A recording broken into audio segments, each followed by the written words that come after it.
Bonjour à tous, Bonjour, je m'appelle Mohamed. et je m'appelle Marie-Ève. Nous sommes des étudiants en école de commerce à Kedge Business School Avignon. Et aujourd'hui, nous allons vous présenter notre projet qui consiste à réaliser un reportage sur les enfants de l'association Eau Vive qui se situe près de Coudoux.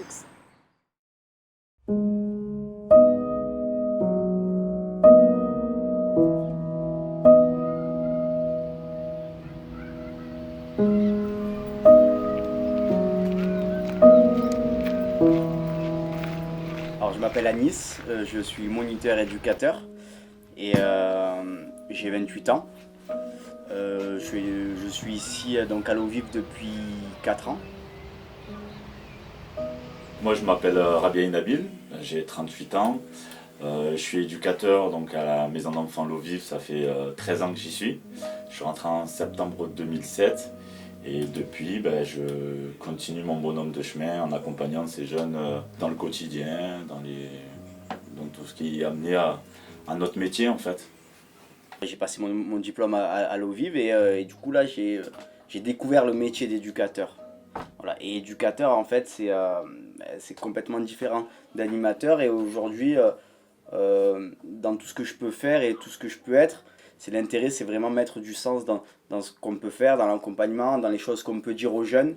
Ça c'est très important et enfin voilà et éducateur c'est être réfléchir constamment à comment permettre à des jeunes qui sont en difficulté, comment leur permettre de pouvoir dépasser ça et avancer. Alors, moi, c'est Marie, j'ai 17 ans et je suis au foyer, ça fait bientôt 2 ans.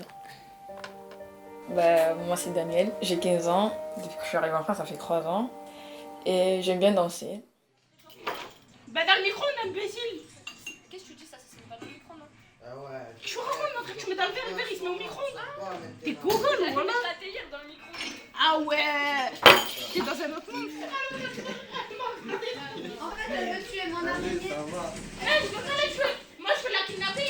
On arrive à 7 h, on lit généralement la liaison du collègue, on voit l'organisation, on dépose les jeunes donc soit au lycée, au bus, à leur rendez-vous. Et ensuite, nos matinées et nos journées, elles sont beaucoup basées sur de l'administratif en fait. Enfin voilà, aujourd'hui ils veulent faire plombier, demain ils veulent faire cuisinier, et du coup on doit toujours être là, disponible pour pouvoir les aider et les accompagner à changer de voie. Donc du coup ça nous amène à faire beaucoup d'administratif. Avant j'étais au Cameroun, je suis pas grandi avec ma mère, tout ça. Je suis arrivée en France en 2017 avec ma mère, elle était mariée avec son mari et tout. Enfin, vu que son mari était un peu alcoolique et tout, genre il buvait beaucoup quand il rentrait, il était sous tout ça. Après je suis venue ici, ça fait minimum 2 ans. Ouais, 2 ans. J'aime bien. On les accompagne à confectionner un repas, mais aussi à faire les courses.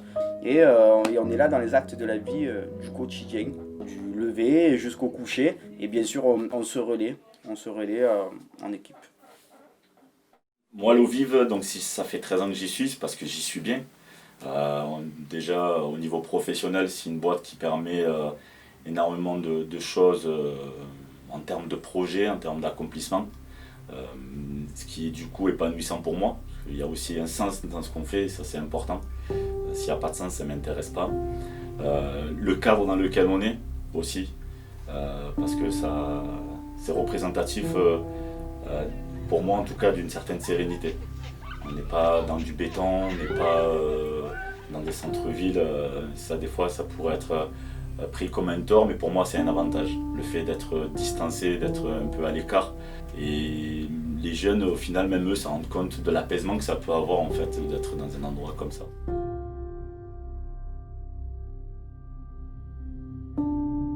Franchement, comparé à chez moi, ouais, je me sens bien. Genre, comparé quand j'ai vécu avec ma mère et tout, ici, je me sens plus chez moi ici qu'avec ma mère, tout ça.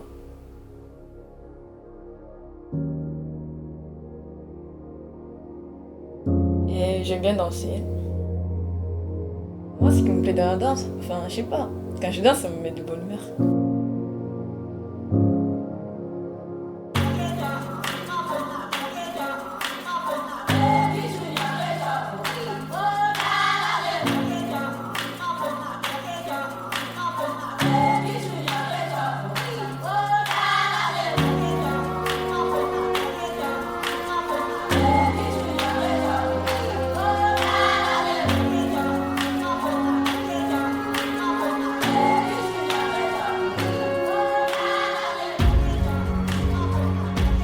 pas, je préfère danser que...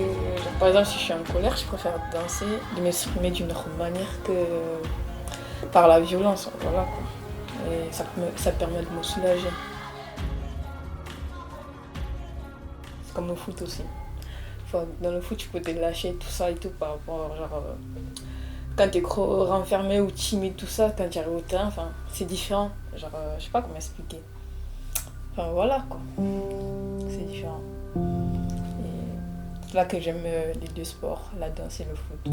Ça permet de m'exprimer. Et c'est ça qui m'a donné envie, en tout cas, de faire ce métier-là, parce que pour moi, c'est un beau métier, c'est un métier de vocation. C'est pas un métier où on voit là, tiens, un jour je vais essayer de faire ça. C'est vraiment un métier qui prend aux tripes, parce qu'il y a un investissement. On est quand même présent sur l'internat, en tout cas en maison d'enfants, auprès de ses enfants, une grande partie. Des fois, on est plus présent auprès de ses enfants que de nos propres familles. Ce qui fait qu'il y a un gros investissement affectif, émotionnel, parce qu'on les accompagne dans le quotidien. Donc, on sait très bien que ce n'est pas nos enfants. Mais on crée une relation forte avec ces jeunes-là qu'on accompagne dans la vie de tous les jours. Ouais, tu es bien, tu es mieux que chez toi, moi. Par exemple, moi, je me sens mieux aussi que chez moi maintenant.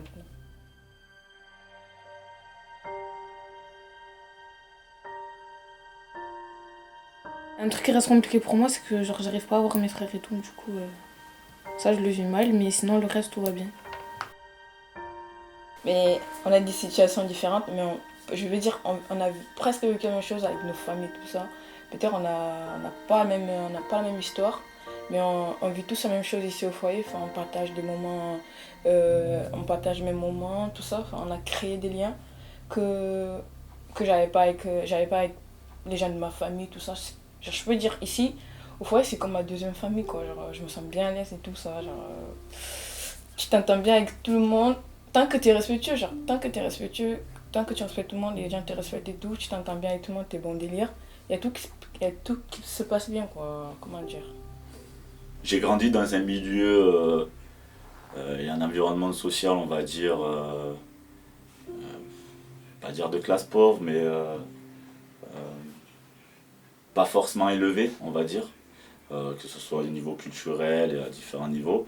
Et j'ai eu la chance, en fait, dans ma vie, de rencontrer des éducateurs de rue, notamment qui travaillent dans la prévention spécialisée, qui m'ont permis de faire des rencontres de personnes sensibles et bienveillantes à notre égard, et qui m'ont permis, en fait, d'avoir des valeurs, de comprendre un peu plus ce que c'était aussi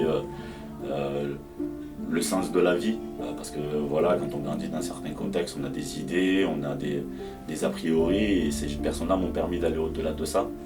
Et j'ai vécu des belles choses, et ça m'a donné envie de me diriger vers ce métier pour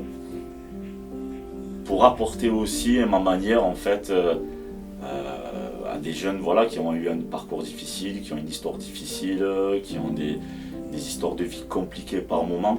La possibilité de croire en eux, et que même si on n'a pas tous la chance d'être né dans des contextes favorisés, on peut quand même y arriver dans la vie.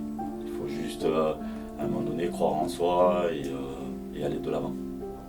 Et nous, éducateurs, ce qu'on essaye de faire, et moi plus personnellement, parce que tout au long de ma vie, ça a été ça aussi, du coup être immigré, donc être stigmatisé, être mis dans une case. Les jeunes de foyer aussi, c'est ça en fait. Et vraiment, j'essaye parce qu'ils seront confrontés à ça toute leur vie, et j'essaye de leur dire, voilà, faut que ça leur glisse dessus et que ça leur passe au-dessus, parce qu'ils n'ont pas le choix, il faut qu'ils fassent avec. Ils ont les mêmes chances, mais ils doivent travailler un peu plus dur. Après, il y a tout qui se base sur la volonté de faire les choses. Si t'as pas envie de réussir dans ta vie, forcément, on te donne une chance, tu la rates. Et c'est qu'après qu'on a des regrets. Par exemple, on n'a pas la même situation avec quelqu'un qui vit dehors et tout. On ne sait pas ce qui vit dehors. Peut-être, par exemple, moi je peux dire, j'ai vu mieux aussi. Genre, peut-être que, je sais pas. Peut-être, moi, il y a des gens qui vont m'aider ici à m'en sortir et tout ça, qui vont m'aider à faire les démarches et tout. Par exemple, quelqu'un qui est dehors et tout, qui va se débrouiller tout seul. Genre, tout dépend de ta volonté. Si tu as vraiment envie de faire un truc, tu peux te donner les moyens, tu vas y arriver. Tout dépend de toi, quoi. Moi, oui, l'art, je peux mieux faire que la personne qui est à l'extérieur, quoi. Ces jeunes, ils partent déjà avec un désavantage par rapport, on va dire, dans une vie, dans une famille classique. Parce que la réalité, c'est que moi, ça fait longtemps que je fais ce métier-là et que pas beaucoup de jeunes s'en sortent, en fait. Parce que souvent, la problématique familiale, elle n'est pas forcément traitée en sortie de placement et qu'il reste encore des choses à travailler. Et c'est pas forcément le plus évident pour eux après par la suite. Tout le monde a la chance, mais voilà, il faut travailler peut-être un peu plus dur parce qu'ils sont stigmatisés par leur statut. Pour certains, il y en a qui disent pas du tout qui viennent de foyer, d'autres qui l'assument complètement, et d'autres, voilà, pour eux, c'est assez compliqué. Et on a des jeunes ici qui vont au lycée et que voilà, tous leurs camarades de classe pensent que le soir ils rentrent et ils vont voir leur famille. Après, déjà, ils ne nous voient pas pareil, parce qu'on est en foyer, genre, je vois pas ce qu'est l'intérêt de ça. Parce qu'on reste des humains comme eux. Juste, on n'est pas dans le même cadre de vie. Parce que quand je dis aux gens, je suis en foyer, ben, genre, ils sont étonnés. Mais c'est comment là-bas, ça se passe bien. J'ai l'impression qu'ils ont une mauvaise image d'un foyer. J'en ai connu certains, et je leur ai dit que j'étais en foyer, ils m'ont évité directement. Et j'ai pas cherché à comprendre, parce que j'ai su que c'était pour ça. Sauf que je leur expliquais que non, que jusqu'à maintenant, ça a été compliqué chez moi, et si je suis là, c'est pas pour rien. Et que voilà, si je leur dis que je suis en foyer qui sont pas d'accord, on va dire, pour moi c'est pareil, ça restera pareil. Et voilà, après s'ils veulent pas essayer de comprendre, c'est leur problème aussi. C'est pas parce qu'on est en foyer qu'on n'est pas pareil que les autres. Moi je suis content de faire ce métier, vraiment. Même si on peut des fois avoir une mauvaise idée du travail en foyer. Quand on dit foyer, on imagine souvent des jeunes délinquants, des jeunes voyous. Et en fait, c'est juste pas ça. C'est juste des jeunes qui ont juste envie de vivre une vie classique, qui ont envie à un moment donné de pouvoir se poser hors de leur problématique familiale, hors du contexte familial parce que c'est pas possible pour eux. Et pouvoir se vivre sereinement. S'il y avait un message, en tout cas, c'est celui-là. C'est que c'est pas des méchants en fait, ces jeunes. Pas du tout, au contraire. C'est des belles personnes. Et on en apprend d'eux aussi. Hein. Et ils nous amènent aussi à nous avoir une réflexion sur nous-mêmes, avoir un autre positionnement. Moi j'ai beaucoup appris en tout cas. Ça m'a fait beaucoup évoluer personnellement et professionnellement. Les points positifs, c'est ce qu'on vit avec les jeunes. C'est vraiment une multitude de choses. Des fois c'est de l'ascenseur émotionnel parce que autant on va partager des moments positifs avec eux comme des moments négatifs parce que voilà, on est dans l'accompagnement au quotidien, c'est des adolescents donc par moments il faut les reprendre aussi de certaines manières. On le fait parce que c'est pour eux qu'il faut le faire aussi. Mais c'est des choses qui ne sont pas forcément pour moi négatives, c'est des choses qu'on doit faire dans notre métier. Sur l'eau vive, on a la possibilité de faire pas mal de choses. On n'a pas énormément de freins. Après, dans le métier en général, du social, ce qui est compliqué, c'est les directions qui vont plus être axées sur une partie financière. Et où nous, les éducateurs, on ne s'y retrouve pas parce que du coup, on est sur l'éducatif pur et dur, on accompagne les jeunes.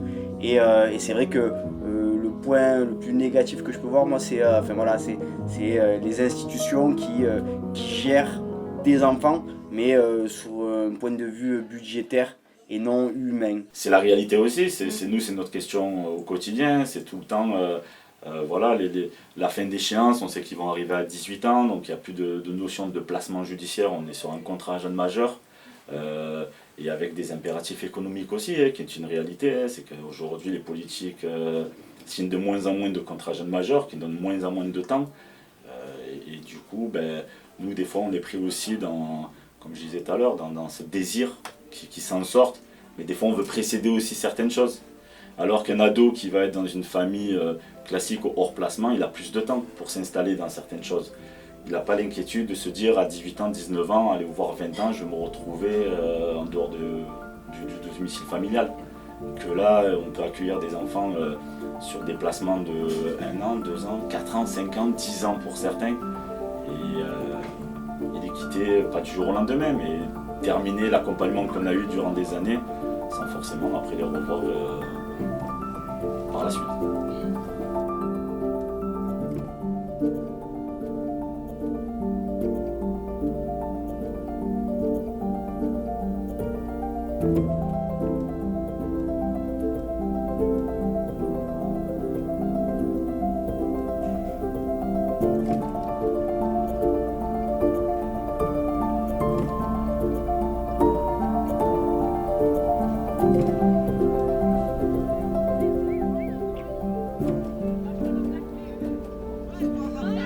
C'était bien.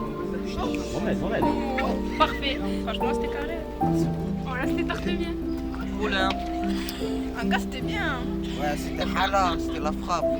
C'était super et on a vu les jeunes d'une autre façon. C'était cool.